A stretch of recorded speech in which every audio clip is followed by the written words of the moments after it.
कहते हैं इंसान की असली पहचान तब होती है जब उसके सामने स्वार्थ और रिश्तों में से किसी एक को चुनना पड़े। उस दिन मोहित के सामने भी यही सवाल खड़ा था। एक तरफ उसका बूढ़ा पिता था, जिसने उसे उंगली पकड़कर चलना सिखाया था, और दूसरी तरफ उसकी पत्नी, जिसके साथ उसने 7 जन्मों तक साथ निभाने की कसम खाई थी। लेकिन उस दिन मोहित को ये नहीं पता था कि उसका एक फैसला किसी के दिल में ऐसा दर्द और ऐसा एहसास जगा देगा, जो शायद बहुत देर से आने वाला था। रात को नींद देर से आई थी, इसी वजह से आज सुबह ओम प्रकाश जी की आंख भी देर से खुली। जब उन्होंने आंखें खोली तो खिड़की से छनकर आती सूरज की किरणें कमरे में फैल चुकी थीं। हल्की गर्म धूप उनके चेहरे पर पड़ रही थी। उन्होंने धीरे से हाथ बढ़ाकर सिरहाने रखा, अपना पुराना चश्मा उठाया और पहन लिया। फिर दीवार पर लगी घड़ी की तरफ देखा। घड़ी की सुइयों को देखकर वे चौंक पड़े। अरे, 9 बज गए? उनके मुंह से घबराई हुई आवाज निकली। आज तो मैं बहुत देर से उठा। उन्होंने धीरे धीरे बिस्तर से उठने की कोशिश की। उम्र अब उनके शरीर पर साफ दिखाई देती थी। घुटनों में दर्द, कमर झुकी हुई।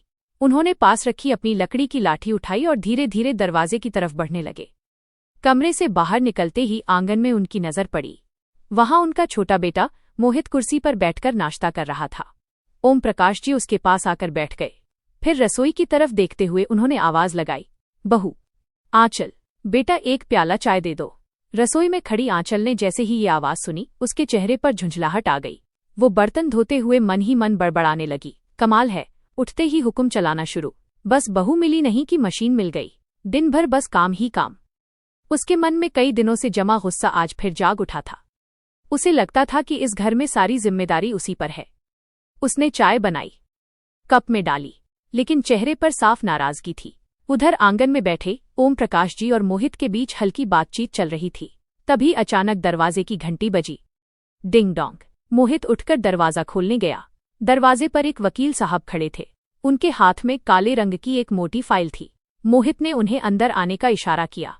वकील साहब आंगन में आकर बैठ गए। ओम प्रकाश जी ने गहरी सांस ली, फिर धीमी आवाज में बोले, बेटा, इन्हें मैंने ही बुलाया है। मोहित ने आश्चर्य से पूछा, क्यों बाबूजी? ओम प्रकाश जी ने कांपती आवाज में कहा, मेरी उम्र का अब कोई भरोसा नहीं है, इसलिए मैंने सोचा अपनी वसीयत बनवा दूं। जैसे ही उन्होंने वसीयत शब्द कहा, घर की हवा अचानक भारी हो गई। रसोई में खड़ी आंचल के हाथ रुक गए। उसका दिल तेजी से धड़कने लगा। वो धीरे से ट्रे में चाय लेकर आंगन में आ गई। वकील साहब ने फाइल खोली, कुछ कागज निकाले और पढ़ना शुरू किया।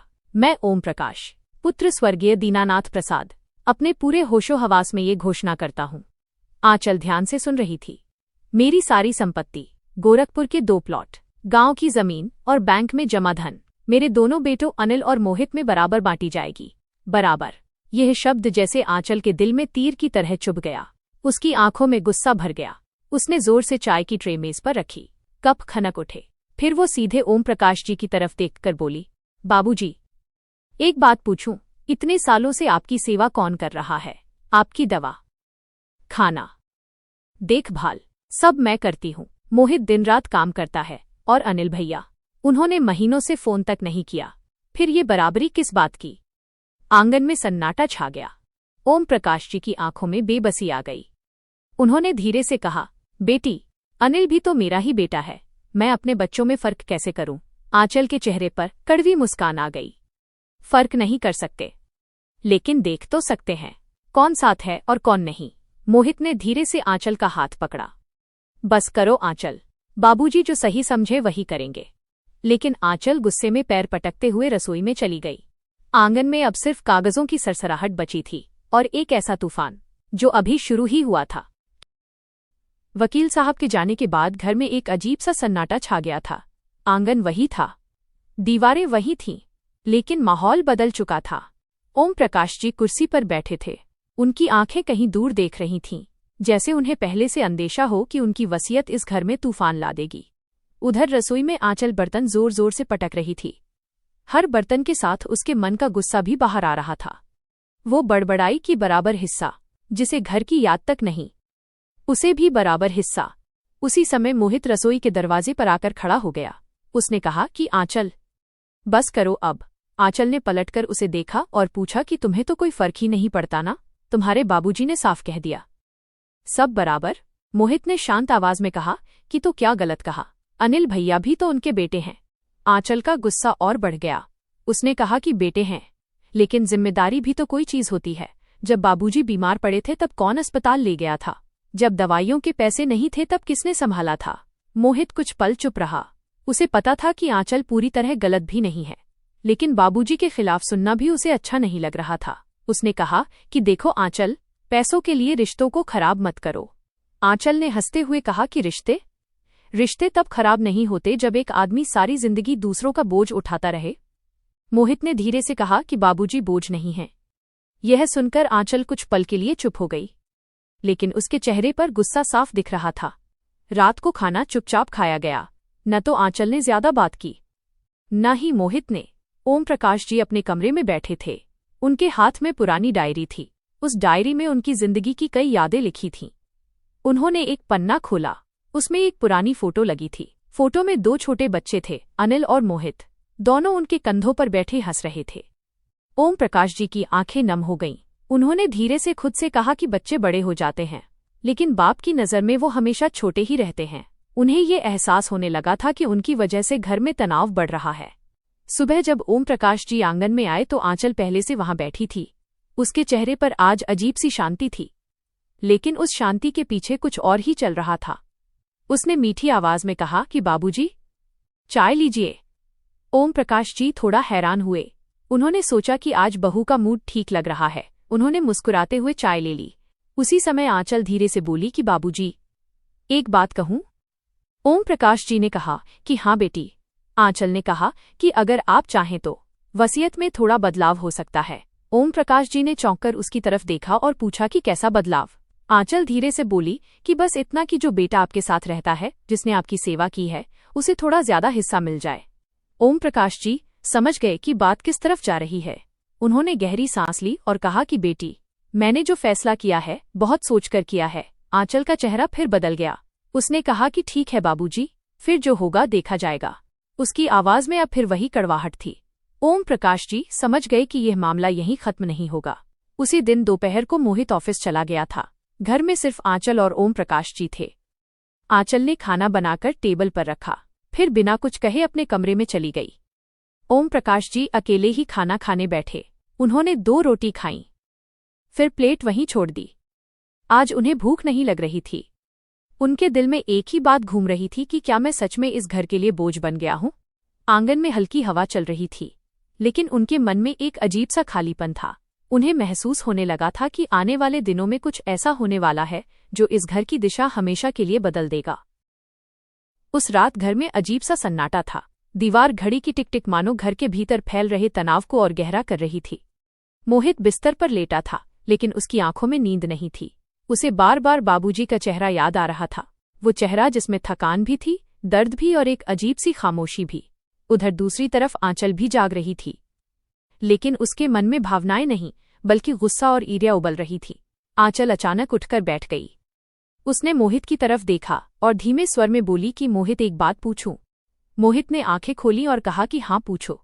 आंचल की आवाज में कड़वाहट थी। उसने पूछा कि तुम्हें सच में लगता है कि ये सब ठीक है? मोहित ने पूछा कि क्या ठीक है?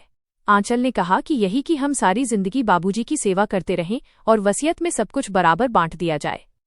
मोहित ने गहरी सांस ली और कहा कि आंचल, बाबूजी दोनों को बराबर प्यार करते हैं। आंचल हंस पड़ी, लेकिन वो हंसी खुशी की नहीं, व्यंग्य की थी। उसने कहा कि प्यार, अगर बराबर प्यार है तो जिम्मेदारी भी बराबर होनी चाहिए ना? मोहित चुप हो गया। उसके पास इस सवाल का कोई जवाब नहीं था। आंचल ने अचानक सख्त आवाज में कहा कि सुनो मोहित, अब फैसला करना होगा। मोहित चौंक गया और पूछा कि कौन सा फैसला? आंचल ने सीधे उसकी आंखों में देखते हुए कहा कि या तो इस घर में बाबूजी रहेंगे या मैं रहूंगी। कमरे में अचानक सन्नाटा छा गया। मोहित को लगा जैसे किसी ने उसके दिल पर हथौड़ा मार दिया हो। उसने पूछा कि तुम क्या कह रही हो आंचल? आंचल ने जवाब दिया कि जो सच है वही कह रही हूं। अब मुझसे ये सब नहीं होगा। मैं अपनी पूरी जिंदगी किसी की सेवा करते हुए नहीं बिताना चाहती। उसकी आवाज कठोर हो चुकी थी। मोहित बिस्तर से उठकर खिड़की के पास चला गया। बाहर अंधेरा था और सड़क पर पीली लाइट जल रही थी। उसे अपना बचपन याद आने लगा कि कैसे बाबूजी ने अकेले ही दोनों बेटों को पाला था, कैसे वो बारिश में भीगते हुए स्कूल छोड़ने जाते थे और कैसे खुद भूखे रहकर बच्चों को खिलाते थे। उसकी आंखें भर आईं, लेकिन पीछे खड़ी आंचल को इससे कोई फर्क नहीं पड़ रहा था। उन्हें पता नहीं था कि उसी समय ओम प्रकाश जी पानी पीने के लिए कमरे से बाहर आए थे और उन्होंने आंचल की सारी बातें सुन ली थीं। या तो बाबूजी रहेंगे या मैं, ये शब्द उनके दिल में तीर की तरह चुभ गए। कुछ पल के लिए वो वहीं खड़े रह गए। उनकी आंखों में आंसू आ गए, लेकिन उन्होंने कोई आवाज नहीं की और धीरे से वापस अपने कमरे में चले गए। कमरे में जाकर उन्होंने अलमारी खोली और अंदर से एक छोटा सा पुराना बैग निकाला। उसमें उन्होंने कुछ कपड़े रखे, अपनी पत्नी की तस्वीर उठाई और उसे देखते हुए धीरे से बोले कि देखो, आज तुम्हारे बच्चों के घर में मेरी वजह से लड़ाई हो रही है, शायद अब मुझे ही हट जाना चाहिए। उनकी आंखों से आंसू बहने लगे, लेकिन चेहरे पर एक अजीब सी शांति थी, मानो उन्होंने कोई बड़ा फैसला कर लिया हो। सुबह जब मोहित उठा तो उसने देखा कि बाबूजी आंगन में बैठे थे और उनके पास एक छोटा सा बैग रखा था। मोहित हैरान रह गया और पूछा कि बाबूजी ये बैग क्यों? ओम प्रकाश जी ने हल्की मुस्कान के साथ कहा कि मोहित, मैंने फैसला कर लिया है, मैं वृद्धाश्रम चला जाऊंगा। मोहित के पैरों तले जमीन खिसक गई। उसने पूछा कि क्या, ये आप क्या कह रहे हैं बाबूजी? लेकिन ओम प्रकाश जी की आवाज शांत थी। उन्होंने कहा कि मैं नहीं चाहता कि मेरी वजह से तुम्हारे घर में झगड़ा हो। अब मेरी उम्र भी बहुत हो गई है और वृद्धाश्रम में मेरे जैसे बहुत लोग रहते हैं। तभी आंचल भी कमरे से बाहर आई। उसने ये सब सुन लिया था। कुछ पल के लिए वो चुप रही, फिर ठंडे स्वर में बोली कि अगर बाबूजी खुद ही जाना चाहते हैं तो जाने दीजिए। मोहित ने अविश्वास से उसकी तरफ देखा। उसे उम्मीद थी कि शायद अब आंचल रुकने को कहेगी, लेकिन उसके चेहरे पर कोई भावना नहीं थी। मोहित की आंखों में आंसू आ गए। उसे लगा जैसे वो जिंदगी की सबसे बड़ी लड़ाई हार गया है। एक तरफ उसका पिता था और दूसरी तरफ उसका घर, और वो दोनों को बचा नहीं पा रहा था। कुछ देर बाद उसने चुपचाप बाबूजी का बैग उठाया। ओम प्रकाश जी ने घर को आखिरी बार देखा। उनकी नजरें दरवाजे, आंगन और दीवारों पर घूम गईं। ये वही घर था जिसे उन्होंने अपनी पूरी जिंदगी की मेहनत से बनाया था, लेकिन आज वो उस घर से मेहमान की तरह जा रहे थे। कार धीरे धीरे सड़क पर चल रही थी और दोनों चुप थे। कुछ देर बाद ओम प्रकाश जी ने कहा कि मोहित, परेशान मत हो बेटा, हर किसी को अपनी जिंदगी जीने का हक होता है। मोहित कुछ नहीं बोला और उसकी आंखों से आंसू गिरते रहे। कार वृद्धाश्रम के गेट पर जाकर रुकी। मोहित के हाथ कांप रहे थे। उसे समझ नहीं आ रहा था कि वह अपने पिता को वहां छोड़ कैसे दे। लेकिन ओम प्रकाश जी शांत थे। उन्होंने कहा कि चलो बेटा, अब यही मेरी नई जिंदगी शुरू होगी। कहानी अब सबसे भावुक और बड़ा मोड़ लेने वाली है। वृद्धाश्रम का बड़ा लोहे का गेट धीरे धीरे खुला। गेट के ऊपर जंग लगी पट्टिका पर लिखा था, शांतिधाम वृद्धाश्रम। मोहित की कार अंदर दाखिल हुई। आंगन में कई बुजुर्ग लोग अलग अलग जगह बैठे थे। कोई पेड़ के नीचे चुपचाप जमीन को देख रहा था, कोई दूर सड़क की तरफ देख रहा था, मानो किसी का इंतजार कर रहा हो। ओम प्रकाश जी कार से उतरे। उन्होंने चारों तरफ नजर दौड़ाई। यह जगह बिल्कुल वैसी ही थी जैसी उन्होंने अपने मन में कल्पना की थी, थोड़ी खामोश, थोड़ी उदास और बहुत अकेली, लेकिन उनके चेहरे पर फिर भी वही हल्की मुस्कान थी। मोहित का गला भर आया। उसने कहा कि बाबूजी, अगर आप कहें तो हम वापस घर चल सकते हैं। ओम प्रकाश जी ने उसके कंधे पर हाथ रखा और बोले कि नहीं बेटा, अब फैसला हो चुका है। कभी कभी इंसान को अपने बच्चों की खुशी के लिए पीछे हटना पड़ता है। मोहित कुछ नहीं बोल पाया। वो बस चुपचाप बाबूजी का बैग उठाकर उनके साथ अंदर चल पड़ा। आश्रम के अंदर एक छोटा सा दफ्तर था। वहां बैठे मैनेजर वर्मा जी ने मुस्कुराकर उनका स्वागत किया और नमस्ते कहकर उन्हें अंदर बुलाया। उन्होंने फॉर्म निकाला और नाम पूछा। ओम प्रकाश जी ने अपना नाम बताया और अपनी उम्र 75 साल बताई। वर्मा जी ने फॉर्म भरते हुए मोहित की तरफ देखा और पूछा कि क्या आप बेटे हैं? मोहित ने धीरे से सिर हिलाते हुए जी कहा। वर्मा जी मुस्कुरा दिए और बोले कि चिंता मत कीजिए, यहाँ हम इनकी अच्छी देखभाल करेंगे। लेकिन मोहित के दिल को ये भरोसा नहीं दे पाया। कुछ देर बाद ओम प्रकाश जी को उनका कमरा दिखाया गया। कमरा छोटा था। एक बिस्तर, एक अलमारी और खिड़की के पास एक कुर्सी, बस इतना ही। ओम प्रकाश जी धीरे से उस कुर्सी पर बैठ गए। उन्होंने खिड़की से बाहर देखा। आंगन में बैठे बुजुर्गों को देखकर उनके मन में एक अजीब सा एहसास हुआ। ये सब लोग भी कभी किसी के पिता रहे होंगे, किसी के घर की ताकत रहे होंगे, लेकिन आज सब यहाँ अकेले थे। तभी बगल वाले बिस्तर से आवाज आई कि नए आए हो क्या? ओम प्रकाश जी ने देखा वहां एक बुजुर्ग व्यक्ति बैठे थे। उनकी आंखों में अनुभव भी था और दर्द भी। ओम प्रकाश जी ने हल्की मुस्कान के साथ जी कहा। उन बुजुर्ग ने अपना नाम रघुवीर बताया और कहा कि इस जगह में आपका स्वागत है, जहां लोग जीते तो हैं लेकिन इंतजार करते रहते हैं। ओम प्रकाश जी ने पूछा कि किसका इंतजार? रघुवीर जी ने धीमे स्वर में कहा कि अपने बच्चों का। उधर मोहित जब घर वापस लौटा तो घर पहले से भी ज्यादा खामोश लग रहा था। आंगन में बाबूजी की कुर्सी खाली थी, वो कुर्सी जिस पर बैठकर वो हर सुबह अखबार पढ़ते थे। मोहित उस कुर्सी के पास जाकर बैठ गया। उसकी आंखों से आंसू बहने लगे। उसे महसूस हो रहा था कि आज उसने सिर्फ अपने पिता को नहीं बल्कि अपने जीवन का सहारा खो दिया है। उधर आंचल अपने कमरे में बैठी थी। उसे लगा था कि बाबूजी के जाने के बाद उसे सुकून मिलेगा, लेकिन अजीब बात थी, घर अब पहले से ज्यादा खाली लग रहा था। रसोई में जाते समय उसे याद आया कि हर सुबह बाबूजी चाय पीते समय कहते थे कि आंचल बेटा, आज चाय बहुत अच्छी बनी है। उसने सिर झटक दिया और खुद से कहा कि ये सब सोचने का कोई मतलब नहीं, लेकिन दिल मानने को तैयार नहीं था। शाम को अचानक दरवाजे पर घंटी बजी। आंचल ने दरवाजा खोला। सामने एक अधेड़ उम्र का आदमी खड़ा था। उसके हाथ में एक लिफाफा था। उसने पूछा कि क्या आप आंचल जी हैं?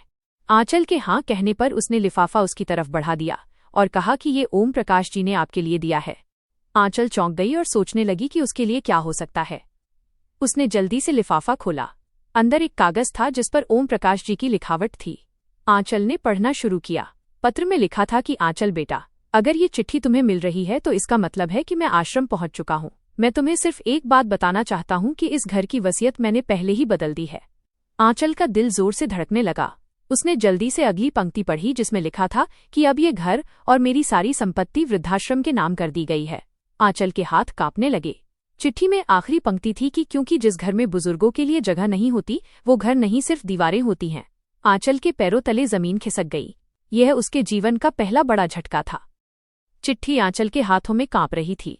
उसकी आंखें उसी आखिरी पंक्ति पर अटक गई थीं कि जिस घर में बुजुर्गों के लिए जगह नहीं होती वो घर नहीं सिर्फ दीवारें होती हैं। आंचल को लगा जैसे किसी ने उसके दिल पर जोर से चोट मारी हो। कुछ पल पहले तक जो घर उसे अपना लगता था, अचानक वो घर उसे अजनबी लगने लगा। कमरे में गहरा सन्नाटा था।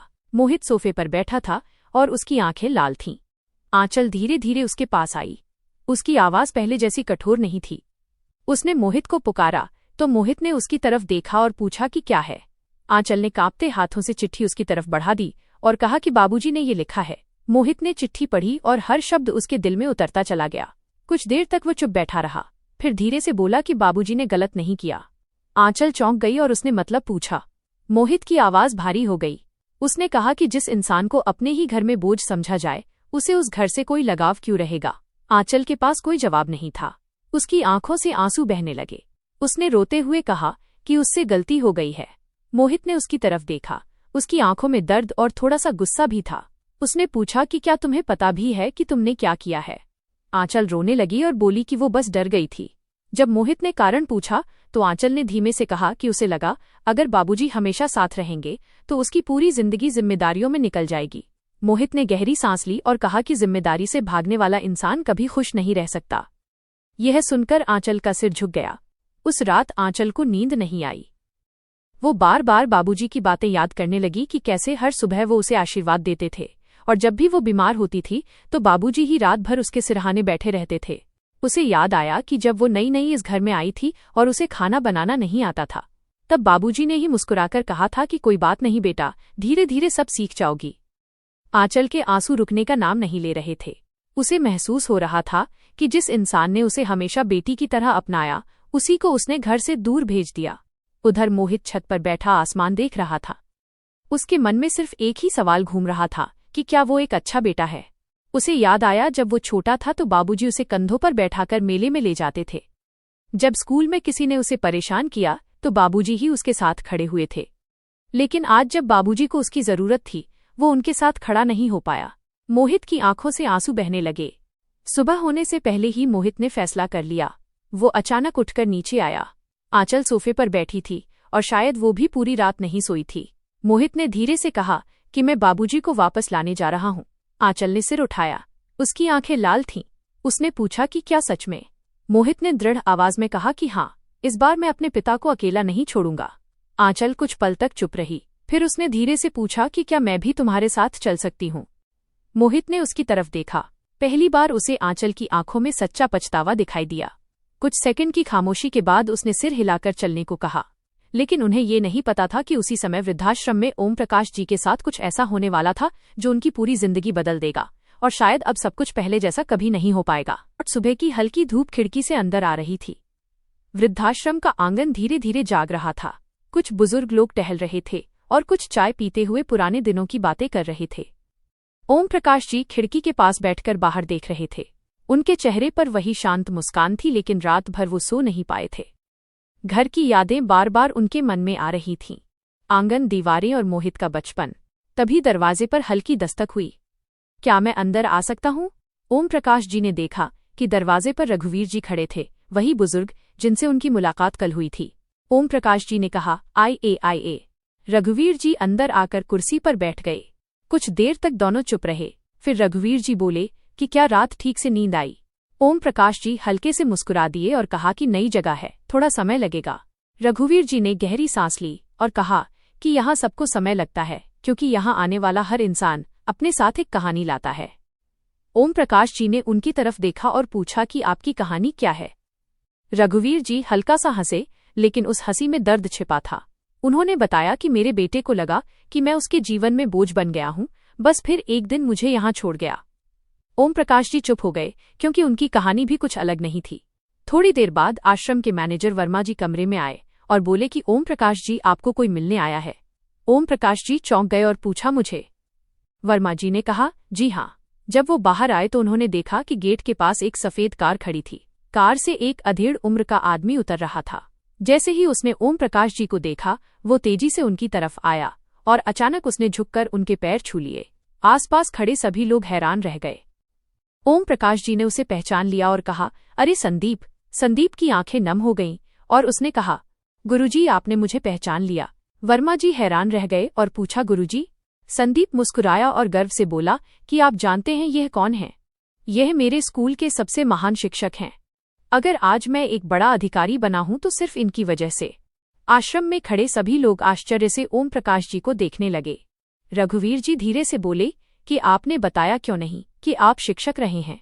ओम प्रकाश जी ने हल्की मुस्कान के साथ कहा कि हर इंसान की पहचान उसके काम से होती है, उसके पद से नहीं। उसी समय मोहित और आंचल कार में बैठकर वृद्धाश्रम की तरफ जा रहे थे। रास्ते भर दोनों चुप थे। आंचल की आंखें बार बार भर आ रही थीं। वो धीरे से बोली कि मोहित, अगर बाबूजी हमें माफ नहीं करेंगे तो? मोहित ने स्टीयरिंग कसकर पकड़ा और कहा कि फिर भी हम कोशिश करेंगे, क्योंकि इस बार हमें अपने लिए नहीं बल्कि उनके लिए लड़ना है। उधर आश्रम में संदीप ने ओम प्रकाश जी से कहा कि गुरुजी, आपने मुझे बताया क्यों नहीं कि आप यहाँ हैं? ओम प्रकाश जी मुस्कुराए और बोले कि हर इंसान की जिंदगी में एक समय ऐसा आता है जब उसे अकेले रहना पड़ता है। लेकिन संदीप की आंखों में चिंता थी। वो धीरे से बोला कि गुरुजी, आपको यहाँ नहीं रहना चाहिए। ओम प्रकाश जी चौंक गए और पूछा, क्यों? संदीप ने चारों तरफ नजर घुमाई और फिर धीमे स्वर में कहा कि क्योंकि ये आश्रम उतना सीधा नहीं है जितना दिखता है। ओम प्रकाश जी की भौहें सिकुड़ गईं और उन्होंने मतलब पूछा। संदीप ने धीरे से कहा कि यहाँ कुछ ऐसा चल रहा है जो बहुत गलत है। और तभी आश्रम के गेट के बाहर एक कार आकर रुकी। मोहित और आंचल उतरकर अंदर आने लगे। मोहित का दिल जोर से धड़क रहा था। उसे नहीं पता था कि बाबूजी उससे बात करेंगे या नहीं। लेकिन जैसे ही वो अंदर पहुंचे, उन्होंने देखा कि आंगन में बहुत सारे लोग खड़े थे और बीच में ओम प्रकाश जी खड़े थे। लेकिन वो अकेले नहीं थे। उनके सामने खड़ा एक आदमी उनके पैर छू रहा था। मोहित और आंचल दोनों हैरान रह गए। आंचल ने धीरे से पूछा कि मोहित, यह क्या हो रहा है? मोहित भी समझ नहीं पा रहा था। लेकिन अगले ही पल उन्हें एक ऐसा सच पता चलने वाला था जो उनकी पूरी सोच बदल देगा। आश्रम के आंगन में अजीब सा माहौल था। मोहित और आंचल गेट के पास खड़े थे। उनकी नजरें बार बार ओम प्रकाश जी की तरफ जा रही थीं। उनके सामने खड़ा आदमी बार बार उनके पैर छू रहा था। मोहित धीरे धीरे आगे बढ़ा। बाबूजी! ओम प्रकाश जी ने आवाज सुनी तो पीछे मुड़े। जैसे ही उनकी नजर मोहित पर पड़ी, उनकी आंखों में हल्की सी चमक आ गई। लेकिन अगले ही पल उन्होंने खुद को संभाल लिया। मोहित उनके पास पहुंच गया। उसकी आवाज कांप रही थी। बाबूजी, मैं आपको घर ले जाने आया हूं। आसपास खड़े लोग चुपचाप ये दृश्य देख रहे थे। ओम प्रकाश जी कुछ पल तक मोहित को देखते रहे, फिर धीरे से बोले, बेटा तुम क्यों आए? मोहित की आंखों से आंसू गिर पड़े। क्योंकि मैंने गलती की है बाबूजी, बहुत बड़ी गलती। तभी आंचल भी आगे बढ़ी। उसकी आंखें लाल थीं। वह धीरे धीरे ओम प्रकाश जी के सामने आकर खड़ी हो गई। कुछ पल तक वह कुछ बोल नहीं पाई। फिर अचानक वो झुक गई और ओम प्रकाश जी के पैरों को पकड़कर रोने लगी। बाबूजी, मुझे माफ कर दीजिए। पूरा आंगन एकदम खामोश हो गया। आंचल की आवाज कांप रही थी। मैंने आपको समझा ही नहीं। जिस इंसान ने मुझे बेटी की तरह अपनाया, उसी को मैंने घर से दूर भेज दिया। उसकी आंखों से आंसू लगातार गिर रहे थे। ओम प्रकाश जी का दिल पिघल गया। उन्होंने धीरे से उसे उठाया। बेटा, रोते नहीं है, गलती हर इंसान से होती है। आंचल ने रोते हुए कहा। लेकिन मेरी गलती बहुत बड़ी थी बाबूजी। ओम प्रकाश जी ने उसके सिर पर हाथ रख दिया। उसी समय संदीप आगे आया। उसने गंभीर आवाज में कहा, गुरुजी, मुझे आपसे जरूरी बात करनी है। मोहित और आंचल दोनों उसकी तरफ देखने लगे। संदीप ने धीमे स्वर में कहा, यह आश्रम सुरक्षित जगह नहीं है। वर्मा जी, जो थोड़ी दूरी पर खड़े थे, अचानक घबरा गए। आप ये क्या कह रहे हैं? संदीप ने उनकी तरफ देखा। सच, मैं पिछले कई महीनों से इस जगह की जांच कर रहा हूं। सभी लोग हैरान हो गए। मोहित ने पूछा, जांच? संदीप ने गंभीर आवाज में कहा, मैं जिला प्रशासन में अधिकारी हूं और हमें खबर मिली है कि इस आश्रम में बुजुर्गों के साथ बहुत गलत व्यवहार होता है। यह सुनकर सभी बुजुर्ग एक दूसरे को देखने लगे। रघुवीर जी धीरे से बोले, मैंने कहा था ना, यहाँ कुछ ठीक नहीं है। संदीप ने आगे कहा, यहाँ कई बुजुर्गों की संपत्ति हड़पने की कोशिश की गई है और कुछ लोगों को तो उनके परिवारों से मिलने भी नहीं दिया जाता। वर्मा जी के चेहरे का रंग उड़ गया। यह झूठ है। लेकिन तभी संदीप ने अपनी जेब से कुछ कागज निकाले। ये सबूत हैं। पूरा आश्रम एकदम सन्न रह गया। मोहित ने घबराकर अपने पिता की तरफ देखा। बाबूजी, आप हमारे साथ घर चलिए। आंचल भी रोते हुए बोली, अब आपको यहाँ एक पल भी नहीं रहना है। ओम प्रकाश जी कुछ पल तक चुप रहे। फिर उन्होंने पूरे आंगन की तरफ देखा। वहां बैठे सभी बुजुर्गों की आंखों में डर था। उन्होंने गहरी सांस ली और शांत स्वर में कहा, अगर मैं चला गया तो इन सबका क्या होगा? मोहित चुप हो गया। ओम प्रकाश जी ने संदीप की तरफ देखा। बेटा, अगर सच में यहाँ गलत हो रहा है तो हमें इन सब की मदद करनी होगी। संदीप ने सिर हिलाया। आप ठीक कह रहे हैं गुरुजी। ओम प्रकाश जी ने दृढ़ आवाज में कहा, जब तक इन सबको न्याय नहीं मिल जाता मैं यहाँ से नहीं जाऊंगा। मोहित और आंचल दोनों हैरान रह गए। आंचल की आंखों से फिर आंसू बहने लगे। उसे उस पल एहसास हुआ कि जिस इंसान को उसने बोझ समझा था वो असल में कितने बड़े दिल वाला इंसान है। लेकिन कहानी अभी खत्म नहीं हुई थी, क्योंकि उसी रात आश्रम में एक ऐसी घटना होने वाली थी जो सबको हिलाकर रख देगी और शायद किसी की जिंदगी हमेशा के लिए बदल जाएगी। आधी रात की साजिश। रात धीरे धीरे गहराती जा रही थी। वृद्ध आश्रम का आंगन, जो दिन में लोगों की आवाजों से भरा रहता था, अब बिल्कुल शांत था। चारों तरफ सन्नाटा पसरा हुआ था। दूर कहीं कुत्तों के भौंकने की आवाज आ रही थी। आश्रम के कमरे में बैठे ओम प्रकाश जी खिड़की के पास कुर्सी पर चुपचाप बैठे थे। उनकी आंखों में नींद नहीं थी। उनके मन में दिन भर की सारी बातें घूम रही थीं। मोहित का रोना, आंचल का पैरों में गिर जाना और संदीप की वो बात, ये आश्रम सुरक्षित जगह नहीं है। उसी समय दरवाजे पर हल्की सी दस्तक हुई। ओम प्रकाश जी ने पूछा, कौन? दरवाजा धीरे से खुला।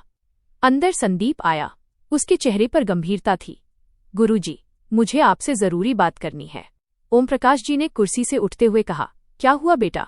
संदीप ने धीरे से कहा, आज रात हमें बहुत सावधान रहना होगा।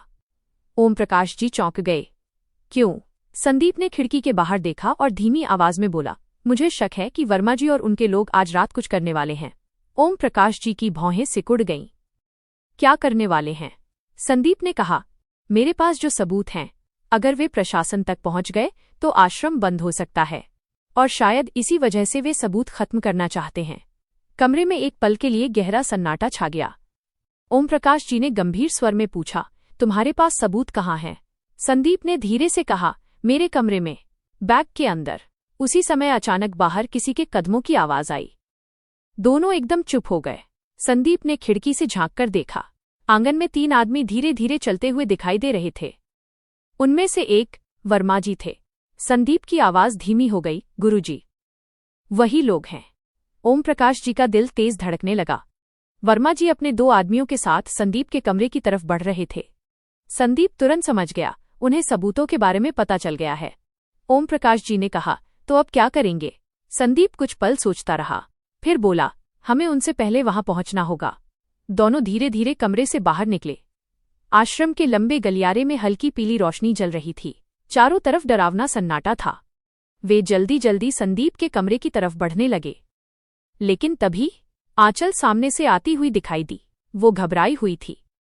आप लोग यहाँ क्या कर रहे हैं? संदीप ने जल्दी से कहा, आंचल जी, अभी सवाल पूछने का समय नहीं है। हमें तुरंत मेरे कमरे तक पहुंचना होगा। तीनों तेजी से आगे बढ़े, लेकिन जब वे कमरे के पास पहुंचे तो दरवाजा पहले से खुला हुआ था। अंदर रोशनी जल रही थी। संदीप का दिल बैठ गया। वे धीरे धीरे अंदर गए। कमरे के बीचों बीच वर्मा जी खड़े थे। उनके हाथ में वही बैग था जिसमें सारे सबूत थे। वर्मा जी के चेहरे पर खतरनाक मुस्कान थी। मैं जानता था तुम लोग यहाँ आओगे। संदीप गुस्से से बोला, वर्मा जी ये सब बंद कर दीजिए। वर्मा जी हंसने लगे, तुम बहुत देर कर चुके हो। उन्होंने बैग खोला और अंदर से कागजों का पुलिंदा निकाला। ये वही सबूत है ना?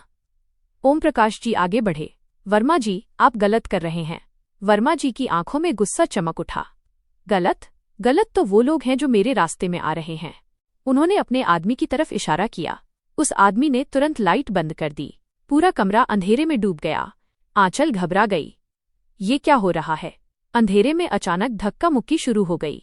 किसी की चीख सुनाई दी और उसी पल एक तेज आवाज गूंजी, धड़ाम, जैसे कोई भारी चीज जमीन पर गिरी हो। कुछ सेकंड बाद लाइट फिर से जल गई और जो दृश्य सामने था उसे देखकर सबके होश उड़ गए। आंचल जमीन पर गिरी हुई थी और उसके सिर से खून बह रहा था। मोहित की आवाज गूंज उठी, आंचल। पूरा आश्रम उस रात एक चीख से कांप उठा। कमरे में अफरा तफरी मच गई थी। आंचल जमीन पर गिरी हुई थी और उसके सिर से खून बह रहा था। मोहित घबराकर उसके पास बैठ गया और कहने लगा कि आंचल आंखें खोलो। उसकी आवाज कांप रही थी। ओम प्रकाश जी भी घबरा गए और उन्होंने तुरंत संदीप से कहा कि जल्दी एम्बुलेंस बुलाओ बेटा। संदीप ने तुरंत फोन किया और कुछ ही मिनटों में एम्बुलेंस आश्रम के गेट पर आ गई। मोहित आंचल को अपनी गोद में उठाकर एम्बुलेंस में बैठ गया और ओम प्रकाश जी भी साथ चले गए। संदीप वहीं रुक गया क्योंकि अब उसे वर्मा जी का सच सामने लाना था। अस्पताल के बाहर मोहित बेचैनी से टहल रहा था और उसकी आंखों से लगातार आंसू बह रहे थे। उसे बार बार वही पल याद आ रहा था जब आंचल उसके पिता के पैरों में गिरकर रो रही थी। ओम प्रकाश जी उसके पास आए और उन्होंने उसके कंधे पर हाथ रखकर कहा कि हिम्मत रखो बेटा, सब ठीक होगा। मोहित रोते हुए बोला कि बाबूजी ये सब मेरी वजह से हुआ है और अगर मैं आपको आश्रम लेकर नहीं आता तो आज ये सब नहीं होता। ओम प्रकाश जी ने धीरे से कहा कि नहीं बेटा, जिंदगी में जो होता है वो हमें कुछ सिखाने के लिए होता है और शायद आज भगवान हमें इंसानियत का सबसे बड़ा पाठ पढ़ा रहे हैं। उसी समय डॉक्टर बाहर आए और मोहित तुरंत उनके पास भागा और पूछने लगा कि डॉक्टर आंचल कैसी है। डॉक्टर ने गंभीर आवाज में कहा कि चोट गहरी है लेकिन घबराइए मत क्योंकि अब खतरा टल गया है। यह सुनकर मोहित की सांस में सांस आई और उसकी आंखों से राहत के आंसू बहने लगे। उधर आश्रम में संदीप ने पुलिस बुला ली थी और पुलिस ने वर्मा जी और उनके आदमियों को पकड़ लिया। जांच में पता चला कि वर्मा जी कई सालों से बुजुर्गों को धोखा देकर उनकी संपत्ति अपने नाम करवा रहे थे और कई बुजुर्गों को डराकर वहां रोका जाता था। ये खबर पूरे शहर में फैल गई और कुछ ही दिनों में आश्रम प्रशासन के कब्जे में चला गया। अगली सुबह अस्पताल के कमरे में हल्की धूप आ रही थी और आंचल धीरे धीरे होश में आई। उसने आंखें खोली तो सामने मोहित बैठा था जिसकी आंखें लाल थीं। मोहित ने धीरे से पूछा कि आंचल तुम ठीक हो? आंचल की नजर फिर ओम प्रकाश जी पर गई जो कुर्सी पर बैठे थे। आंचल की आंखों में आंसू आ गए और वो धीरे से बोली कि बाबूजी मुझे माफ कर दीजिए क्योंकि मैंने आपको बहुत दुख दिया है। ओम प्रकाश जी मुस्कुरा दिए और उन्होंने उसके सिर पर हाथ रखकर कहा कि बेटा माफी तो मुझे मांगनी चाहिए। आंचल हैरान हो गई और पूछने लगी कि आप क्यों बाबूजी? ओम प्रकाश जी बोले कि क्योंकि मैं तुम्हें समझ नहीं पाया और तुम बुरी नहीं थीं, बस परिस्थितियां तुम्हें गलत रास्ते पर ले गई थीं। आंचल फूट फूट कर रोने लगी और उस दिन पहली बार उसने महसूस किया कि पिता का दिल कितना बड़ा होता है। कुछ महीनों बाद वही आश्रम अब बिल्कुल बदल चुका था और सरकार ने उसे नया रूप दे दिया था। अब वहां बुजुर्गों की सही देखभाल होती थी। उस दिन आश्रम में एक छोटा सा कार्यक्रम था जिसमें मंच पर ओम प्रकाश जी के साथ मोहित और आंचल भी थे। संदीप ने माइक पर घोषणा की कि आज से इस आश्रम का नाम ओम प्रकाश सेवा आश्रम होगा। पूरा हॉल तालियों से गूंज उठा और आंचल की आंखों से आंसू बहने लगे। उसे याद आया कि एक समय वो इसी इंसान को अपने घर से दूर भेजना चाहती थी और आज पूरा शहर उन्हें सम्मान दे रहा था। आंचल मंच पर गई और उसने माइक पकड़कर कहा कि आज मैं एक सच कहना चाहती हूँ। पूरा हॉल शांत हो गया और आंचल की कांपती आवाज में बोली कि कभी कभी हम जिन लोगों को बोझ समझ लेते हैं असल में वही हमारी जिंदगी की सबसे बड़ी ताकत होते हैं। उसने ओम प्रकाश जी की तरफ देखा और कहा कि मुझे ये समझने में बहुत देर हो गई, लेकिन जब समझ आया तब मेरी जिंदगी बदल गई। मोहित की आंखों में भी आंसू थे। ओम प्रकाश जी ने दोनों के कंधों पर हाथ रखा और मुस्कुराकर बोले कि बस यही तो जिंदगी है जहां गलतियां, माफी और फिर एक नया एहसास होता है। धीरे धीरे कैमरा पीछे हटता है और आश्रम के गेट पर लिखा दिखता है कि ओम प्रकाश सेवा आश्रम और नीचे एक लाइन लिखी थी कि यहाँ बुजुर्ग बोझ नहीं आशीर्वाद होते हैं। उम्मीद है आपको ये कहानी पसंद आई होगी। ऐसी ही और प्रेरणादायक और दिल को छू लेने वाली कहानियों के लिए हमारे चैनल को सब्सक्राइब जरूर करें और बेल आइकन दबाना न भूलें।